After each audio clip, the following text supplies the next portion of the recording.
మొదటి అధ్యాయం ఎక్సలెంట్. రెండో అధ్యాయానికి వచ్చి రెండో అధ్యాయం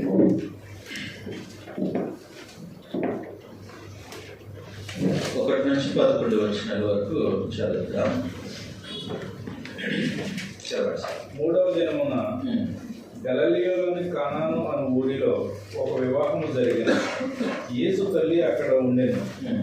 యేసును ఆయన శిష్యులను ఆ వివాహమునకు పిలువబడిరి. ద్రాక్షరసం అయిపోయినప్పుడు యేసు తల్లి వారికి ద్రాక్షరసము లేదని ఆయనతో చెప్పగా, యేసు ఆమెతో, అమ్మా, నాతో నీకేమి? నా సమయము ఇంకనూ రాలేదనెను. ఆయన తల్లి పరిచారకులను చూచి, ఆయన మీతో చెప్పునది చేయుడని చెప్పాను. యూదులు శుద్ధీకరణాచార ప్రకారము 2-3 తూములు పట్టు 6 రాతి బాణలు అక్కడ ఉంచబడి ఉండేను. యేసు ఆ బాణలు నీళ్లతో నింపుడని వారితో చెప్పగా, వారు వాటిని అంచులు మట్టుకును నింపిరి. అప్పుడు ఆయన వారితో, మీరిప్పుడు మంచి విందు ప్రధాని యొద్దకు తీసుకొని పోవుడని చెప్పగా, వారు తీసుకొని పోయిరి. ఆ ద్రాక్షరసము ఎక్కడి నుండి వచ్చినో ఆ నీళ్లు ముంచి తీసుకొని పోయిన పరిచారకులకే తెలిసినది కానీ విందు ప్రధానికి తెలియలేకపోయాను. కనుక ద్రాక్షరసమైన ఆ నీళ్లు రుచి చూచినప్పుడు ఆ విందు ప్రధాని పెండ్లి కుమారుడిని పిలిచి, ప్రతివాడును మొదట మంచి ద్రాక్షరసమును పోసి, జనులు మత్తుగా ఉన్నప్పుడు జబ్బురసము పోయిను. నీవైతే ఇదివరకును మంచి ద్రాక్షరసము ఉంచుకొని ఉన్నావని అతనితో చెప్పాను.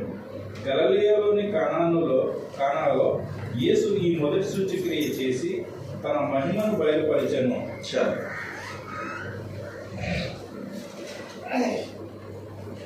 అందువలన ఆయన శిష్యులు ఆయన ఎంత విశ్వాసం ఉంచారు.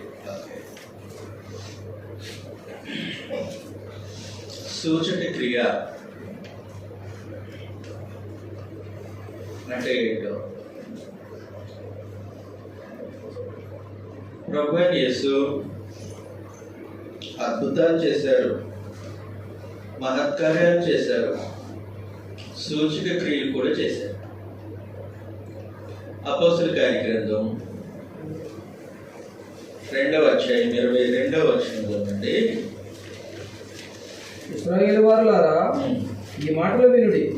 దేవుడు నజరేయుడగు యేసు చేత అద్భుతములను మహత్కార్యములను సూచక క్రియలను మీ మధ్యను చేయించి. కాబట్టి ప్రభువైన యేసు అద్భుతాలు చేశారు, మహత్కార్యాలు చేశారు.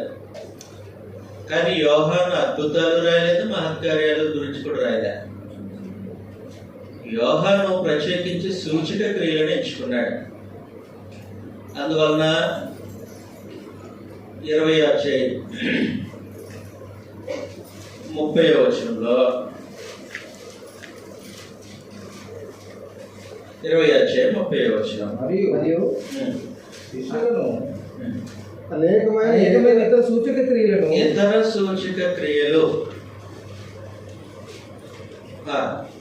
యేసు తన శిష్యుల ఎదుట చేశాను. కాబట్టి యేసు ప్రభు తన శిష్యుల ఎదుట చేసినటువంటి సూచక్రియలు చాలా ఉన్నాయి, అద్భుతాలు కూడా చాలా ఉన్నాయి, మహత్కార్యాలు కూడా చాలా ఉన్నాయి. కానీ యేసు ప్రభు తన శిష్యుల ఎదుట చేసినటువంటి అనేకమైన సూచక్రియల్లో కొన్నింటిని మాత్రమే యోహాను సెలెక్టెడ్గా తీసుకొని ఒక్కొక్క సూచక్రియను యోహాను సువార్తలో వివరించాడు.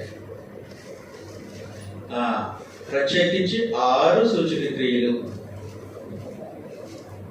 ఇది అసైన్మెంట్. మీరు గ్రంథం అంతా చదివితేనే కానీ 6 సూచక్రియలు రాయలేదు. 6 సూచక్రియలు అంటే లిస్ట్ అవుట్ చేసి రెఫరెన్స్లతో పాటు పంపించారు. రైట్. అందులో తన శిష్యులు ఎదుట చేసిన మొదటి సూచక క్రియ 2వ అధ్యాయంలో రికార్డ్ అయింది. 2వ అధ్యాయంలో రికార్డ్. కానా అనే ఊర్లో ఒక పెళ్లి జరుగుతూ ఉంది. ఆ పెళ్లికి ప్రభువైన యేసు యొక్క తల్లి మరియ గారు పిలువబడ్డారు. వారు మాత్రమేనా? వారితో పాటు ప్రభువైన యేసు శిష్యులు కూడా వివాహానికి పిలువబడ్డారు. యూదుల ట్రెడిషన్ ప్రకారం వివాహం జరుగుతుంది. యూదుల ఆచారం ప్రకారం వివాహం జరుగుతుంది.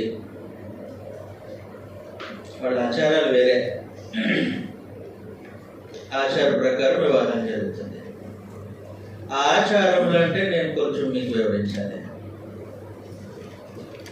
వాళ్ళ ఆచారాలు అనేకములు ధర్మశాస్త్రంలో కనబడవు.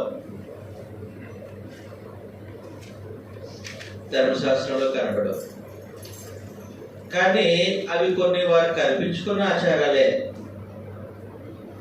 ఇలా చేస్తే బాగుంటుంది, ఇలా చేస్తే సోషల్ యాక్సెప్టెన్సీ అని యూదులు ధర్మశాస్త్రాన్ని మీరకుండా దాన్ని బలపరచడానికి వాళ్ళు చేసుకున్నటువంటి ఆచారాలు.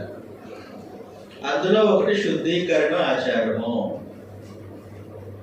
శుద్ధీకరణ ఆచారం అని అంటే వారు భోజనం చేసేటప్పుడు కాళ్ళు చేతులు శుభ్రంగా కడుక్కోవడం, అది వాళ్ళకి ఆచారం.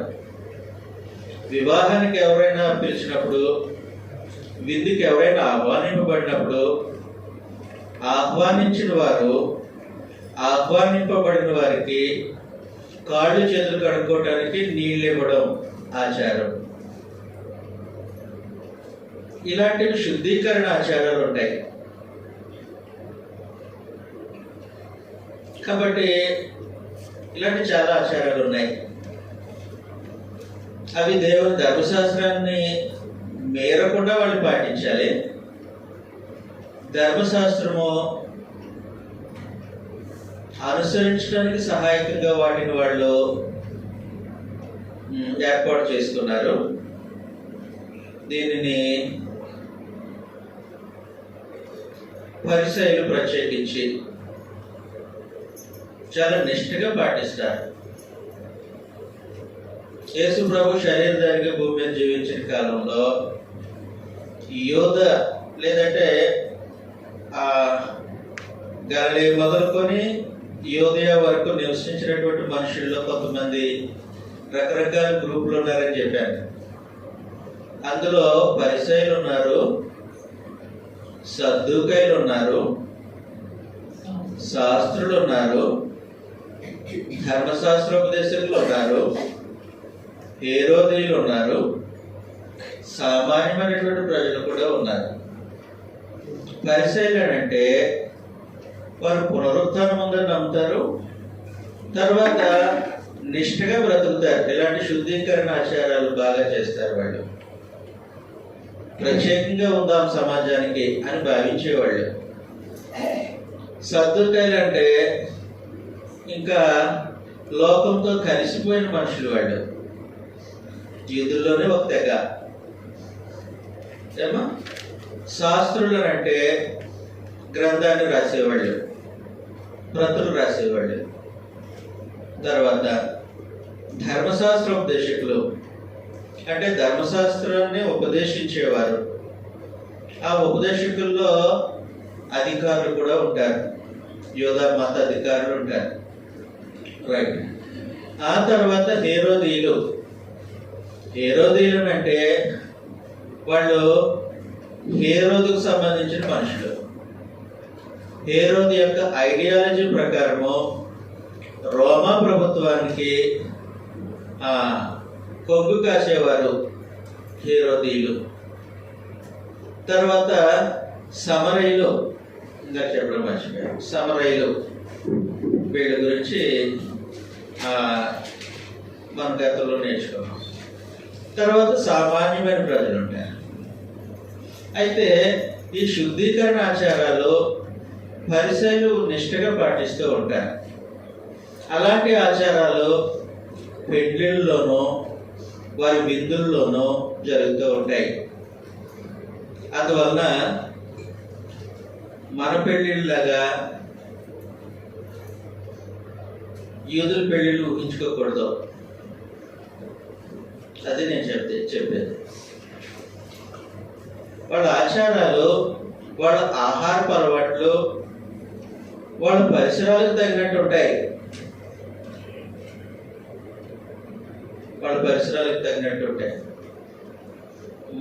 మన ఊర్లో పెళ్లి జరిగింది అనుకోండి, భోజనాల మీద ఏమేస్తారు చెప్పండి సార్. మా గొడవ ఏమవుతుంది, మనం చాలా పెళ్లి అన్నీ వేస్తారు. మరి అమెరికాలో ఇవి వేస్తారా? చైనా వాళ్ళు కూడా ఇవి ఐటమ్స్ వేస్తారా? అలాగూ యూదుల ఆచారం ప్రకారం పెళ్లి జరుగుతుంది కాబట్టి ఆచారంలో మన ఆచారాలు చూడద్దు, ఆ ఆచారాలతో మన ఆచారాలు కూడా కలపద్దు. కాబట్టి అక్కడ శుద్ధీకరణ ఆచారాల ప్రకారము 6 రాత్రిబాన్లు ఉన్నాయి. అక్కడ యూదుల వివాహ వేడుకలో ద్రాక్షరసము త్రాగుతారు. కాబట్టి అది యూదుల కల్చర్, క్రైస్తవుల కల్చర్ కాదండి, మీరు కంగారు పడడం వస్తుంది. అందువలన అలాంటి ఒక వివాహం జరుగుతుంటే ప్రభు అయిన యేసు ఆహ్వానింపబడ్డారు. ఆయనతో పాటు తన శిష్యులు కూడా ఆహ్వానింపబడ్డారు. ఆ వివాహంలో ఒక కొరత కనబడింది. మరియ గారికి కనబడింది ప్రత్యేకించే కొరత. ద్రాక్షరసం అయిపోయింది. ద్రాక్షరసం అయిపోతే విందుకు పిలిచినటువంటి వారికి అవమానం.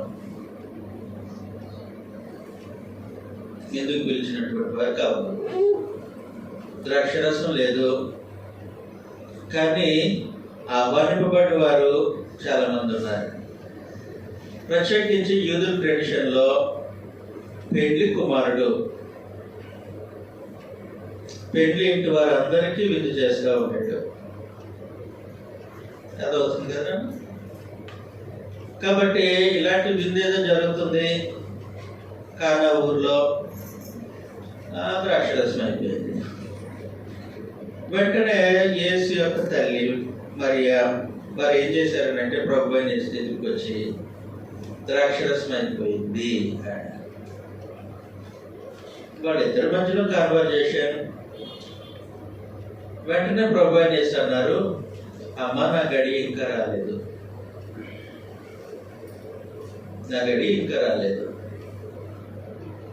అని చెప్పారు.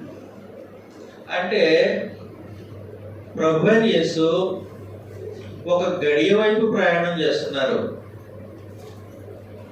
ఒక గడియ వరకు ప్రయాణం చేస్తున్నారు. అర్థమైందండి నేను చెప్పింది? ఇప్పుడు నేను కూడా గడియ వరకు ప్రయాణం చేస్తున్నాను. ఎప్పుడు 4 అవుతుందా? అలాగే ఒక టైం కోసం ఏదో చేస్తున్నారు ప్రభు అయిన యేసు. ఆయన ఎదురు చూసే గడియ ఆయన క్రూసిఫికేషన్. ఆయన శిలువ పైన మరణించి అనేకులు తన వైపు ఆకర్షించే గడియ. అది ఇంకా రాలేదు, నా గడియ ఇంకా రాలేదు అన్నారు. అప్పుడు వెంటనే తల్లి ఆయన చెప్పినట్లు చేయండి అని వెళ్ళిపోయింది. అంతవరకే మనం సంభాషణ చూడాలి, అంతకంటే ఎక్కువ వెళ్ళలేము. ఆయన చెప్పినట్లు చేయండి అని వెళ్ళిపోయింది. అప్పుడు పనాళ్ళు ఆయన చూస్తున్నారు ఏం చెప్తారా అని. అక్కడ 3 రాతి బాణలు ఉన్నాయి. అది యూదుల శుద్ధీకరణ ఆచారం ప్రకారము 6 ఉన్నాయమ్మా, క్షమించి నేను తప్పు చెప్పాను. 6 రాతి బాణలు ఉన్నాయి. 6 రాతి బాణల్ని ప్రభు అయిన యేసు ఏమన్నారంటే అంచుల వరకు నింపేయండి అని చెప్పారు. చెప్పినట్టుగానే ఆ సేవకులు పని వాళ్ళు అంచుల వరకు నింపేశారు. ఇప్పుడు దీనిని ముంచి విందు ప్రధాన దగ్గరికి తీసుకెళ్ళాక పోసిందేంటి? నీళ్లు. విందు ప్రధాన దగ్గరికి దీన్ని తీసుకొని వెళ్తే అది ద్రాక్షరసంగా ఉంది. ప్రధాని రుచి చూశాడు. ఎందుకనంటే మనం మ్యారేజెస్ లో కూడా ఒక విందు ప్రధాని ఉంటారు, ఆయన చేతుల మీద అంతా నడుస్తుంది. కాబట్టి ఈ ఐటమ్ పెట్టాలంటే ముందు ఆయన టేస్ట్ చూడాలి. అలాగే ద్రాక్ష రసాన్ని విందు ప్రధాని దగ్గరికి తీసుకెళ్తే విందు ప్రధాని దాన్ని రుచి చూసి వెంటనే విందు యజమాని దగ్గరికి వెళ్ళాడు. ప్రధాని వేరు, యజమాని వేరు. యజమాని ఎవరు? పెండ్లి కుమారుడు. పెండ్లి కుమారుడి దగ్గరికి వెళ్ళి, ఏమయ్యా, అందరూ మొదట జబ్బు రసమును పోసి, మంచి రసమును పోసి, జనులు మత్తులేని తర్వాత జబ్బు రసాన్ని పోస్తారు. నువ్వేంటి ముందుగానే మంచి రసాన్ని ఉంచుకున్నావు అని అన్నాడు. ఈ సంగతి జరిగింది ప్రభువైన యేసుకు శిష్యులకు మాత్రమే తెలుసు. కాబట్టి ఆ గడియ ఇంకా రాలేదు అనేది సూచక క్రియతో ముడిపడి ఉంది. సూచక క్రియ అంటే ఇప్పుడు జరిగే సంగతిని ఇంకొక సంగతిని సూచిస్తుంది. సైన్ బోర్డ్ లాంటిది సూచక క్రియ అంటే. అద్భుతం అని అంటే ఆయన నీటి మీద నాటి చెప్పాడు, అద్భుతం. మహత్కార్యం, 5 రొట్టెలు 2 చేపలు 5,000 మందికి పనిచేశారు. సూచక క్రియ ఇది ఒక సంగతిని సూచిస్తుంది. ఇది ఒక సంగతిని సూచిస్తుంది. మా ఊరి నుంచి వస్తాను, కారులో వచ్చేటప్పుడు విశాఖపట్నం అని ఉంటుంది, కింద 90 కిలోమీటర్లు. అంటే అర్థం ఏంటి? ఆ బోర్డు దేని సూచిస్తుంది? అది విశాఖపట్నం అని సూచిస్తుందా? ఇక్కడి నుంచి ప్రయాణం చేస్తే 90 కిలోమీటర్లు, అప్పుడు విశాఖపట్నం వస్తుందా కదా? అలాంటిది సూచక్రియ. ఒక సంగతిని సూచిస్తుంది. ఈ ఈవెంట్ ఏం సూచిస్తుంది అంటే క్రీస్తు ప్రభు యొక్క గడియం సూచిస్తుంది. నా గడియ ఇంకా రాలా. ఈ సూచక్రియ ప్రభు అయిన యేసు యొక్క గడియ వైపు మనల్ని తీసుకుని వెళ్తుంది. ఆ మాట ప్రభు చెప్పడంలో ఆయన సిలువ వేయబడతాడని, ఆయనే క్రీస్తు అని రుజువు చేయబడింది. దైవత్వం యొక్క సర్వసంపూర్ణత కలిగిన ప్రభు అయిన యేసు తాను సిలువ గడియ కొరకు ఎదురు చూస్తున్నారు.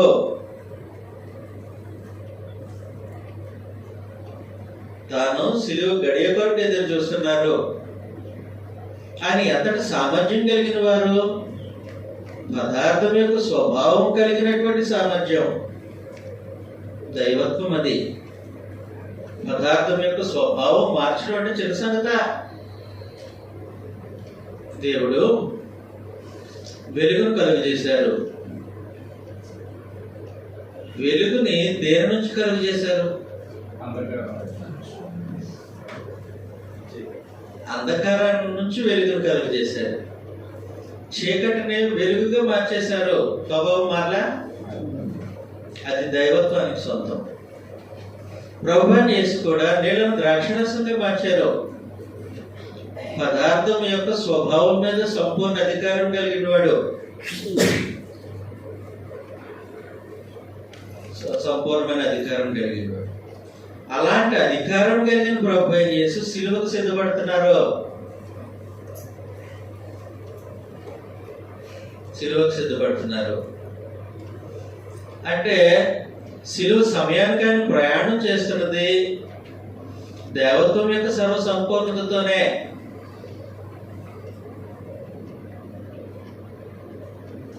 దేవత్వం యొక్క సర్వ సంపూర్ణతతోనే సిలువ వైపు ప్రయాణం చేస్తున్నారు ఆయన.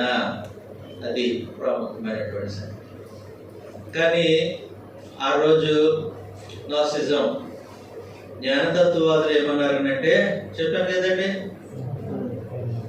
సిలువ వేసే సమయంలో అభిషక్తుడు వెళ్ళిపోయారు, యేసు అనేటువంటి వ్యక్తిని సిలువ వేశారు.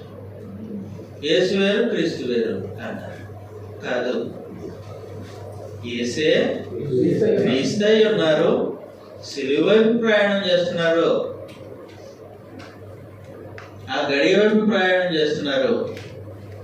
అది కానాలో మొదటి సూచక క్రియ. ఈ సూచక క్రియ గురించి యోహాను ఎందుకు రాశారు? ఈ సెలెక్టెడ్ సూచక క్రియ గురించి యోహాను ఎందుకు రాశాడు అమ్మా? పదార్థ స్వభావాన్ని ఆ టైటిల్ మనం మర్చిపోకూడదు. ఉద్దేశము కదంటే యేసు ప్రభు చేసిన ఈ సూచక క్రియ యోహాను ఎందుకు రాశాడనంటే, తన శ్రోతలు లేదంటే తన పత్రికను చదివేవారు యేసుక్రీస్తు దేవుని కుమారుడని నమ్మి జీవం పొందడానికి రాశాడు. ఇప్పుడు మనం చదివామా? యేసుక్రీస్తు దేవుని కుమారుడని నమ్మామా? మరి జీవం ఎలా వస్తుంది? ఇప్పుడు ఈ సూచక్రియ నమ్మి యేసుక్రీస్తు దేవుని కుమారుడని నమ్మి మనం ఎలా జీవం పొందగలం? ఎలా జీవించగలం? జీవం కలిగిన వారికి ఎలా బ్రతకగలం? జాగ్రత్త జ్ఞానం. పదార్థం యొక్క స్వభావాన్ని మార్చగలిగిన ప్రభు అయిన యేసు మన స్వభావాన్ని మార్చలేరా? మార్చగలుగుతారండి? మార్చగలుగుతారా లేదా? ఎప్పుడు మార్చగలుగుతారు? మొదటగా ఏం చేయాలంటే ఆయన మాట వినాలి. సరే, అదే చెప్పింది, ఆయన మాట వినండి, ఆయన చెప్పింది చేయండి. చదువుతాం ఒకసారి 5వ వచనం. 5వ వచనం.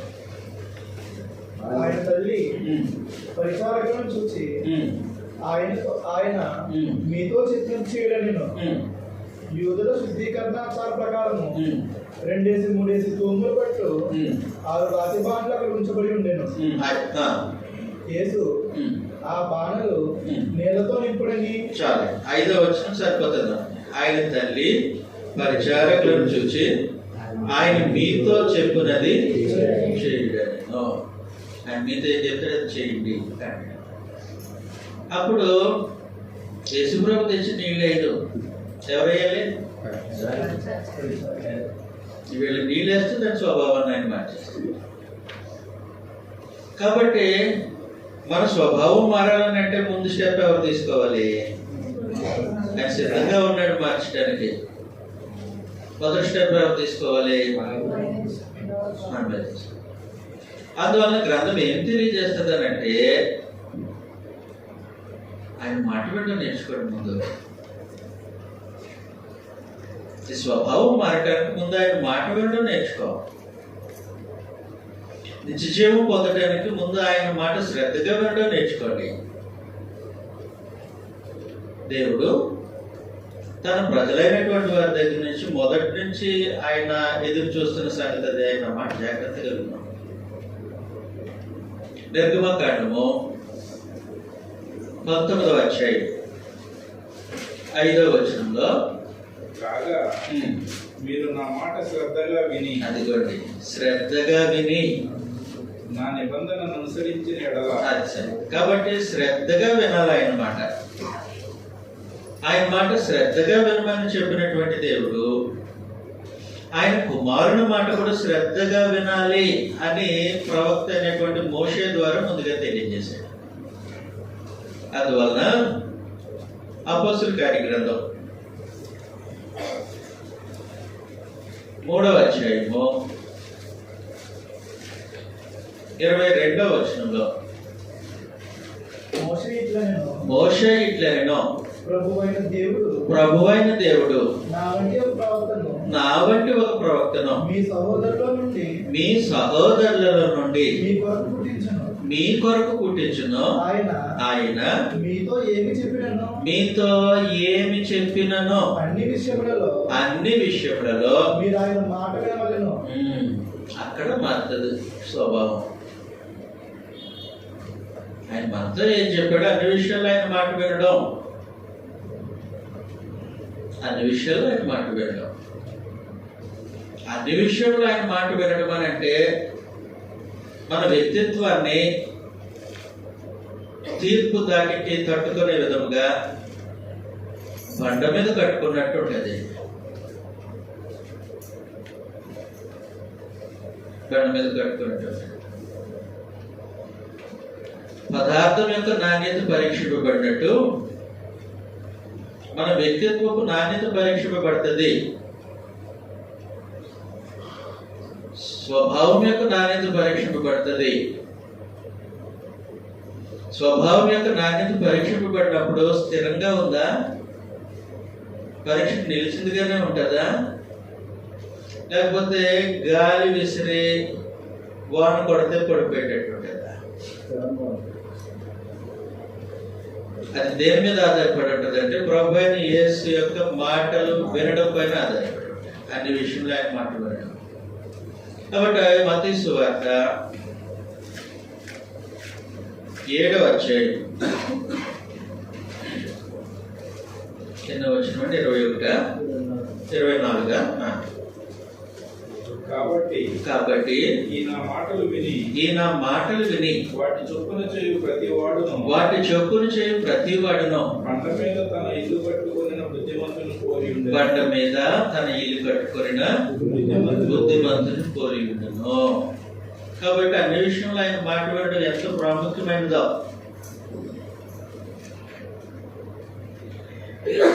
ఆయన స్వభావాన్ని మార్చడానికి సిద్ధంగా ఉన్నారు.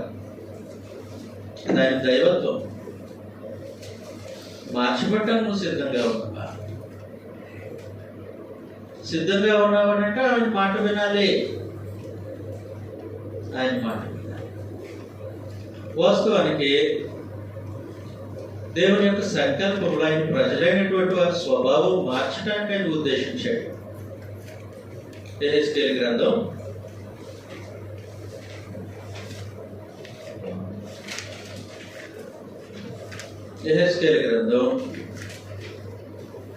11వ అధ్యాయం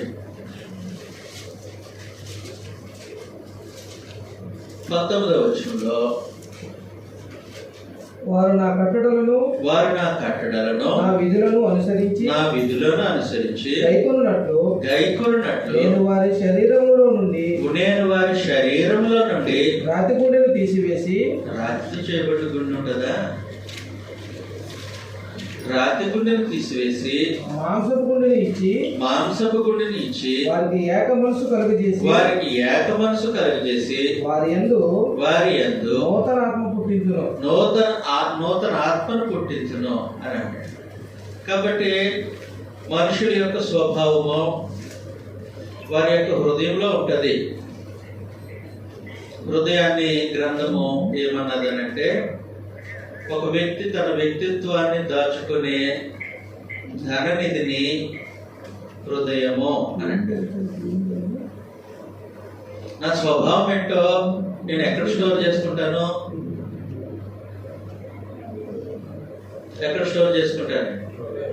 నా హృదయంలో ఉంటుంది అనమాట. అవసరమైనప్పుడు తెస్తాను.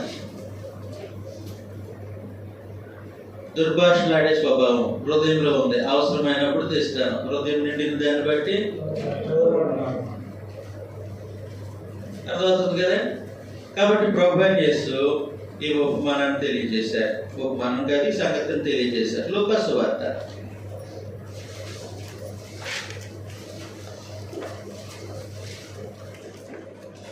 6వ అధ్యాయం 45వ వచనంలో నుండి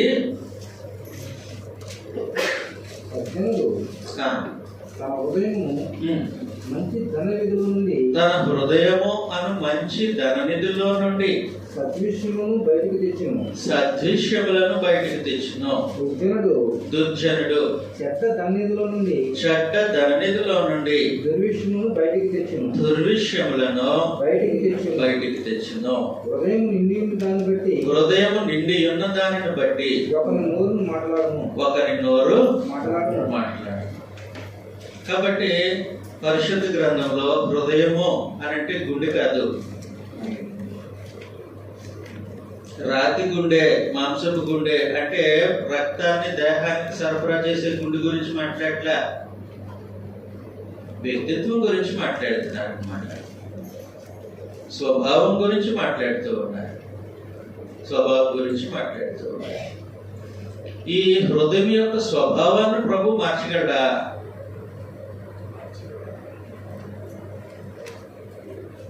నువ్వు ఆయన మాట వింటే మారుస్తాడు. ఆయన ఎందుకు విశ్వాసం ఉంచితే మారుస్తాడు.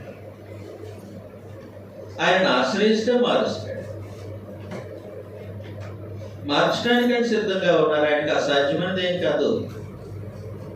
అసాధ్యమైనది అంటే కాదు. పదార్థం యొక్క స్వభావాన్ని మార్చగలడు.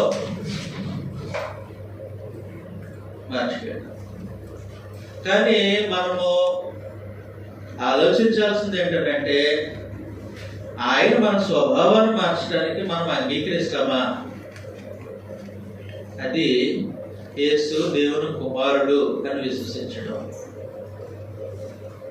ఈ సూచక్రియ దేనికి? యేసు దేవుని కుమారుడని విశ్వసించి యేసు దేవుని కుమారుడని నమ్మునట్లు నమ్మి ఆయన నామంలో జీవం పొందటానికే నీళ్ళ ద్రాక్ష రసకే మంచిది. అందుకని యోహాను అదే చెప్తున్నాడు కదా. కానీ తన పదార్థం యొక్క స్వభావాన్ని మార్చగలడు. నీ హృదయాన్ని కూడా మార్చగలడు ఆయన. దానికి నీకు అంగీకారమా?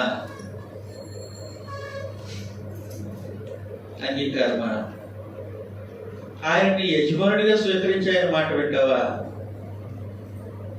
ఆయన్ని ఏలికగా అంగీకరించి మోషే చెప్పినప్పుడు ఆయన చెప్పినది ప్రతిదీ చేస్తావా?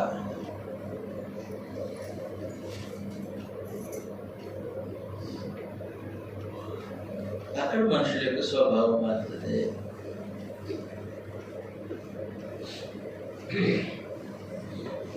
చిన్న పంచాయతీ, అదొక ఫ్యామిలీ పంచాయతీనే.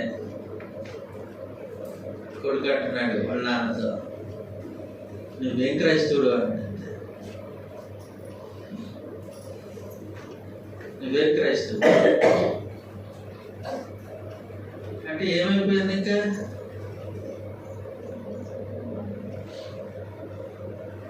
కొడుకు ముందు మార్చబడిన తన స్వభావాన్ని ప్రదర్శించలేకపోయాడు. అంటే ప్రభు యొక్క మాటల ప్రకారము ఆయన మాటలు వినట్లేదు. ఆయన మాటల ప్రకారం ఇల్లు కట్టుకోవట్లేదు, బండ మీద ఇల్లు కట్టుకోవట్లేదు. తేలిపోయింది ఒక సంగతి వచ్చినప్పుడు. నా చిన్నప్పటి నుంచి నువ్వు ప్రార్థన చేస్తున్నావు, నువ్వే క్రైస్తవు.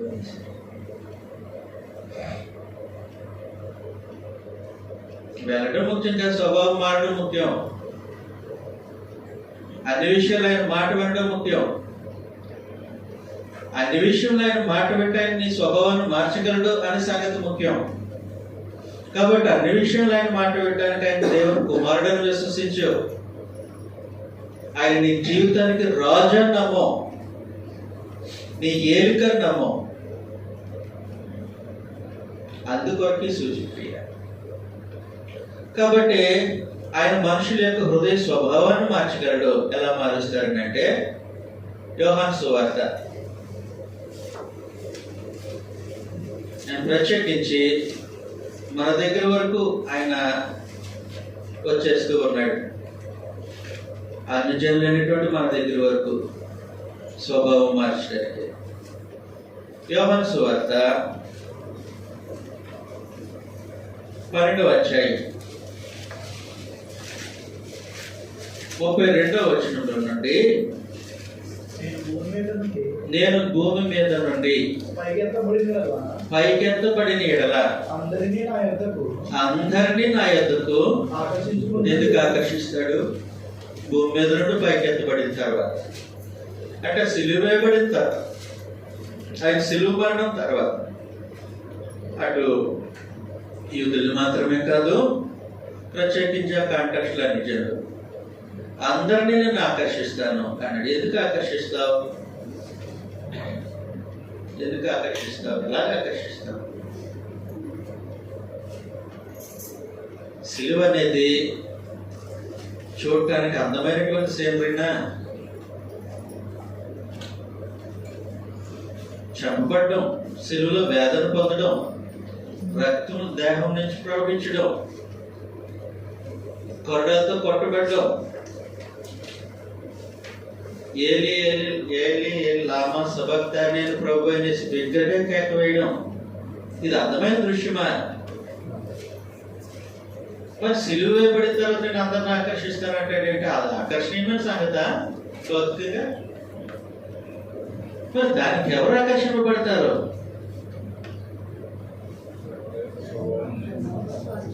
అది ఎవరైతే స్వభావాన్ని మార్చుకోవడానికి ఇష్టపడతారో వాళ్ళు ఆకర్షింపబడతారో, వాళ్ళకి అది ఆకర్షణగా కనబడుతుంది. వాళ్ళకి అది ఆకర్షణగా కనబడుతుంది. అది ఒక గులాబీ తోట, దాని మీద తుమ్మెదలు ఎగురుతూ ఉన్నాయి, ఆకర్షణగా పువ్వులు కనపడ్డాయి. అదే గులాబీ తోట ఒక పిచ్చుకోకి వెళ్ళింది, ఏం చేస్తుంది?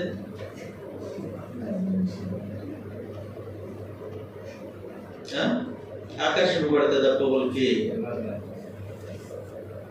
అదవుతుంది కదా. కాబట్టి మన స్వభావము మార్చుకోగలగడానికి ఇష్టపడితే ఆకర్షింపబడతాం. ఎప్పుడైతే సిలువ చేత మనం ఆకర్షింపబడ్డామో, సిలువను గురించినటువంటి వార్త చేత మనం ఆకర్షింపబడ్డామో, రాతి లాంటి గుండె మెత్తని గుండె అవుతుంది. అందువలన కొరింథీయులకు రాసినటువంటి 2వ పత్రిక 3వ అధ్యాయం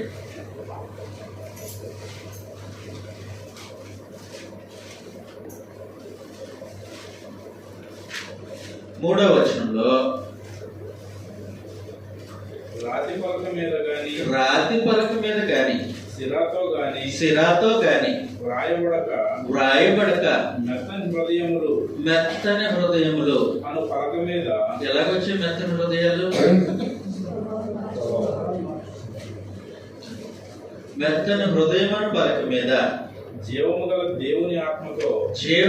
దేవుని ఆత్మతో మా పరిచర్య మూలముగా వ్రాయబడిన క్రీస్తు పత్రికలు కారా? క్రీస్తు పత్రికలు అయి ఉన్నారు అంటున్నాడు. కాబట్టి సిలువ మనిషిని ఆకర్షిస్తుంది. మనల్ని ఏం ఆకర్షించిందో తెలియదు. సిలువలో క్రీస్తు ప్రభు యొక్క త్యాగం మనల్ని ఆకర్షిస్తుంది. ఆయన బలి మనుషుల్ని ఆకర్షిస్తుంది. ఆకర్షించి హృదయాన్ని మెత్తన చేస్తుంది. స్వభావం మార్చబడుతూ ఉంటుంది. అందువల్ల కొలస్సీలకు రాసినటువంటి పత్రిక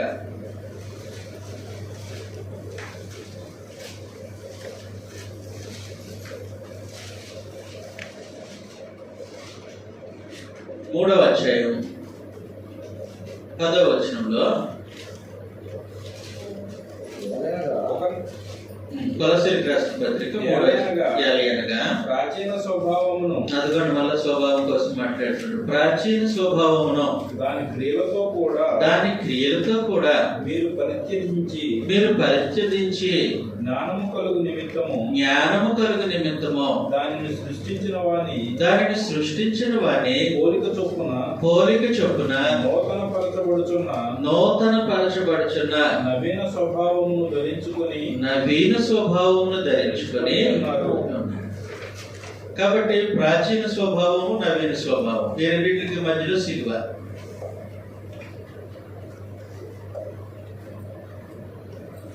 చాలా జాగ్రత్తగా అర్థం చేసుకోవాలి. ఇది నిత్యత్వానికి సంబంధించినటువంటి సంగతి. యోహాను తన సూచిక ఎందుకు రాశాడనంటే, మనము యేసు దేవుని కుమారుడని నమ్మి ఆయన నామములో జీవం పొందడానికి రాశాడు. ప్రాచీన స్వభావము, నవీన స్వభావము. ప్రాచీన స్వభావం నుంచి నవీన స్వభావంలో రావడానికి క్రీస్తు ప్రభు సిలువ అవసరమా? ఆయన సిలువ ఆకర్షించాలి మనల్ని.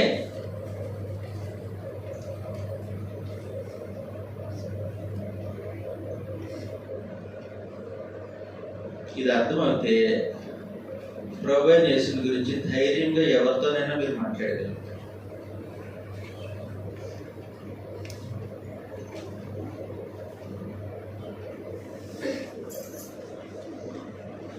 ప్రాచీన స్వభావం నుంచి నూతన స్వభావానికి మార్చుకోవడానికి మధ్యలో సిలువ అవసరమా?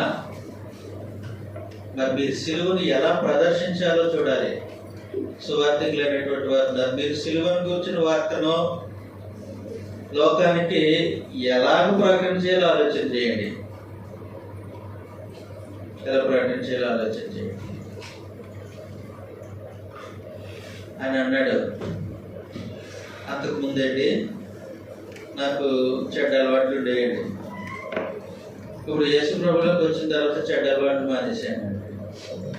అప్పుడు ఇంకొక ఆయన అన్నాడు, దాన్ని మానేయడానికి యేసు ప్రభు దగ్గరికి వెళ్ళి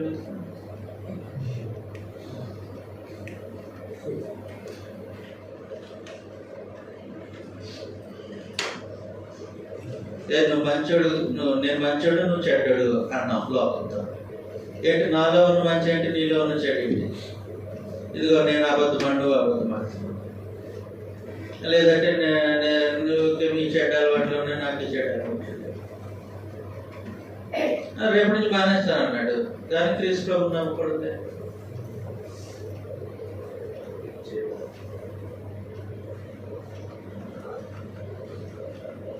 ఏమా నేను చెప్పేది అర్థమవుతుంది. డాక్టర్ చెప్పాడు నువ్వు ఎక్కువ తాగితే లివర్ పాడైపోతుంది, మానేశాడు.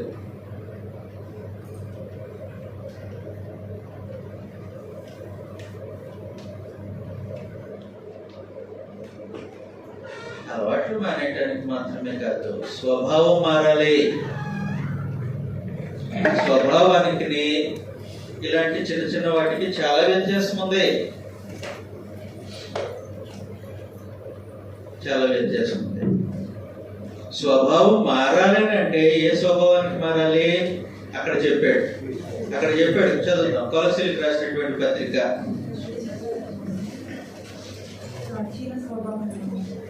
కొలస్సీలకు రాసినటువంటి పత్రిక 3వ అధ్యాయం 10వ వచనం. ప్రాచీన స్వభావమును దాని క్రియలతో కూడా పరిత్యజించి జ్ఞానము కలుగు నిమిత్తము సృష్టించిన వారి పోలిక చొప్పున నూతన పరచబడుచున్న. కాబట్టి దానిని సృష్టించిన వారి పోలిక చొప్పున నూతన పరచబడుచున్న నవీన స్వభావమును ధరించి. కాబట్టి నవీన స్వభావం అని అంటే అసలు సృష్టించిన వారి పోలిక. ఆ పోలికలోకి మార్చబడటానికి ప్రభుని ఆశ్రయించావు. ఆ పోలికలోనికి మార్చబడటానికి ఆయన మాటలు విన్నావు. ఆ పోలికలోనికి మార్చబడటానికి ఆయన మాటలనే వాటి పైన మీ పునాది వేసుకోవాలి, వ్యక్తిత్వం పునాది వేసుకోవాలి. చాలా ప్రాముఖ్యమైన సంగతి. సువార్తను లోకంలోనికి మనం ఎలా తీసుకెళ్తున్నామో ఒకసారి ఆలోచన చేయండి. మనుషుల యొక్క వ్యక్తిత్వం మారటానికి సువార్త, స్వభావం మార్చడానికి ప్రభు యేసు యొక్క పని. ఎఫెసీయులకు రాసినటువంటి పత్రిక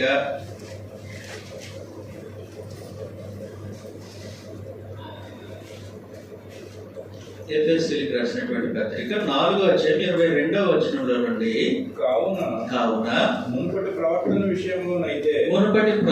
విషయంలోనైతే మోసకరమైన దురాశల వలన చెడిపోవు మీ ప్రాచీన స్వభావమును వదులుకొని మీ చిత్తవృత్తి యందు నూతన పరచబడిన వారై నీతియు యథార్థమైన భక్తియు గలవారై దేవుని పోలికగా సృష్టింపబడిన నవీన స్వభావమును ధరించుకొనవలెను. నవీన స్వభావం అంటే ఎవరి పోలిక?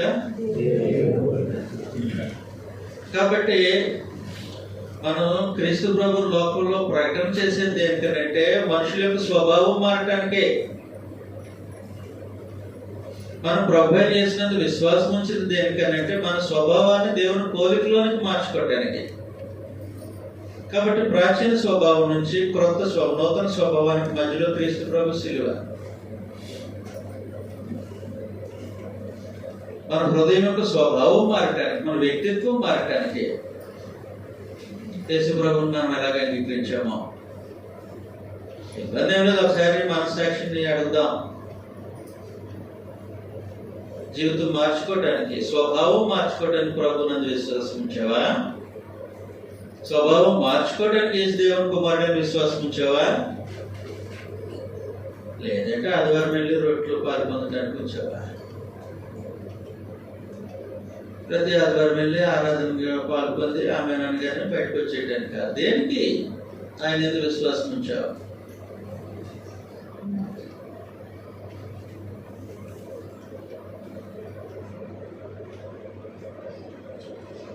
ఆలోచించాల్సిన అవసరం ఉంది. ఆయన ఎందుకు విశ్వాసం ఉంచావు? ప్రాచీన స్వభావం వదులుకొని క్రొత్త స్వభావాన్ని నువ్వు మార్చుకోలేవు, ఆయన మారుస్తాడు. ఆయన మాట పెట్టే మారుస్తాడు. అలాగే క్రీస్తు ప్రభువుని విశ్వసించావా? తీర్పు పత్రిక 3వ అధ్యాయం 5వ వచనంలో నుండి మనము నీతిని అనుసరించి చేసిన క్రియల మూలంగా కాక తన కనికరము చొప్పుననే పునర్జన్మ సంబంధమైన స్నానం ద్వారా, అంటే ప్రభు అయిన యేసుక్రీస్తు యొక్క శిలువకు ఆకర్షింపబడి ఆయన యందు విశ్వాసం ఉంచి బాప్తిస్మం పొందిన తర్వాత పునర్జన్మ సంబంధమైన స్నానము ద్వారాను పరిశుద్ధాత్మ మనకు నూతన స్వభావం కలుగు చేయడం ద్వారాను, అదిగండి నూతన స్వభావము పరిశుద్ధాత్మ ద్వారా ప్రభు అయిన యేసు మనలో నూతన స్వభావాన్ని కలుగు చేస్తూ ఉన్నారు. ఆయన యందు విశ్వాసం ఉంచిన వారికి నూతన స్వభావాన్ని కలుగజేసే ప్రోగ్రాంలో పరమదేవుడు కార్యక్రమాలు జరిగిస్తూ ఉన్నారు. మరి అలాగే విశ్వసిస్తున్నామా? నా స్వభావాన్ని ప్రభు మార్చగలడనే ఉన్నామా? ఇప్పటి వరకు యేసు ప్రభుని ఎలా విశ్వసించాం? నా స్వభావాన్ని దేవుని యొక్క స్వభావంలోనికి మార్చగలిగే సమర్థుడు ఆయన. ఆయన మాటలు వినడం వల్ల అది నాకు జరుగుతుంది. ఒకటే చదివాను కదా ఈ రోజులు. సూచక్రియ అంటే మ్యాజిక్ చేశాడైనా? సూచక్రియ అంటే మ్యాజిక్ చేసాడు, జిమిక్ చేసాడని కాదు. సూచక్రియ అంటే ఆయన చేసిన క్రియ మన జీవితానికి ఒక సూచన. ఆయన చేసిన క్రియ ఏదో సంగతిని చూపిస్తుంది. ఏ సంగతిని చూపిస్తుంది అంటే ఆయన దేవుని కుమారుడని విశ్వసించడానికి ఒక సైన్ బోర్డ్ చూపిస్తుంది.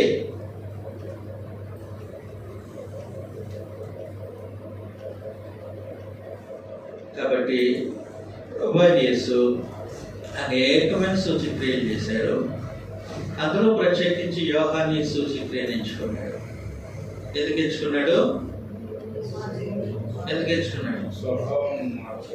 యేసు దేవుని కుమారుడని మనము నమ్మి ఆయన నామంలో జీవం పొందడానికి సూచక్రియ రాశాడు. ఓకేనండి? మళ్ళీ బ్రేక్ చేస్తాం.